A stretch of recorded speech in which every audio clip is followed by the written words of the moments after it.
Napoleon was born on August 15, 1769. At age 9, Napoleon left for school in France. He went to school at Auden, then 5 years in Brienne, and a final year at a military school in Paris. Napoleon was named a local cadet at military school. He graduated in September 1785, ranking 42nd in his class. In August 1793, the National Convention created the Levée en Masse. It was a military draft allowing French citizens to join the army to fight in the Revolutionary War. This gave Napoleon the opportunity to join and slowly rise up in power. In 1789, Napoleon had risen to military leader of France but didn't have a lot of political power.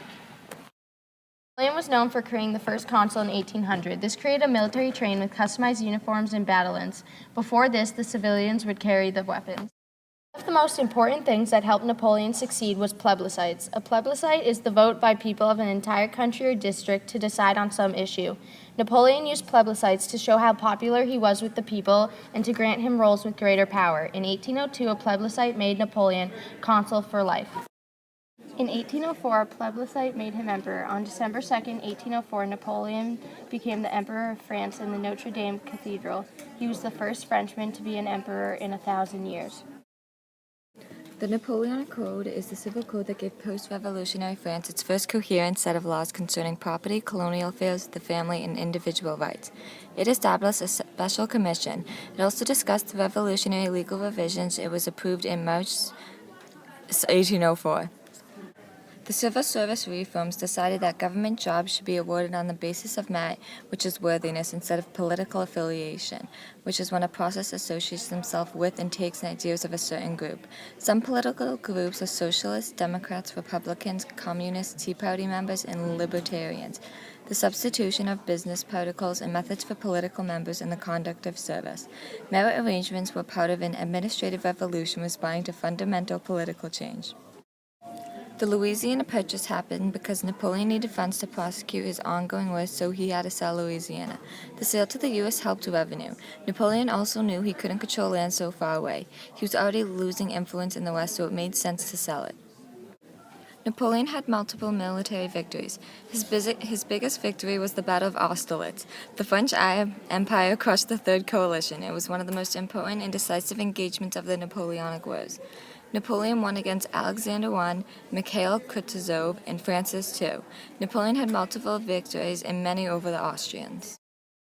In February, during 1776 and 1777, Spain and Portugal went to war. The Spanish and the Portuguese were fighting over the border of South America.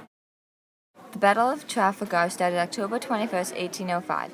The British spectacularly confirmed the naval supremacy. It was the most decisive naval victory war. Around the time of 1809, Napoleon needed money, so he undermined the continental system. The growth of smuggling trade deprived Napoleon's empire. He enforced a licensed trade, but only to specific people. Napoleon never formally ended the continental system, but the licensed system in 1810 caused it to end. During 1812, the French invaded Russia, known as the Patriotic War of 1812.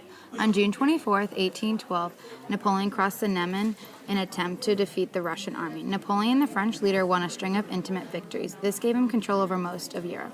In 1812, the French emperor placed massive troops all over Europe. Thousands of men had been dying, and Napoleon was down 100,000 troops.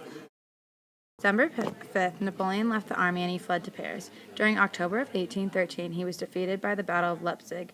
Napoleon was exiled by the Allied government of Elba on May 4, 1814.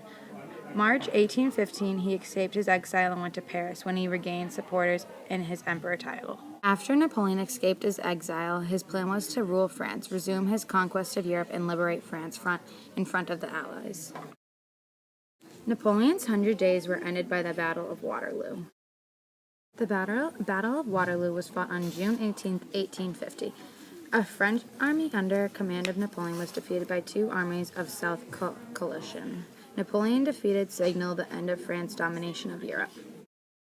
After escaping Elba, he went to the St. Helena's in 1815. He died at the age of 52 on May 5, 1821, by natural diseases. Overall, Napoleon is one of France's greatest emperors. He started as a local civilian growing up in a poor family, and over time he gained more and more power.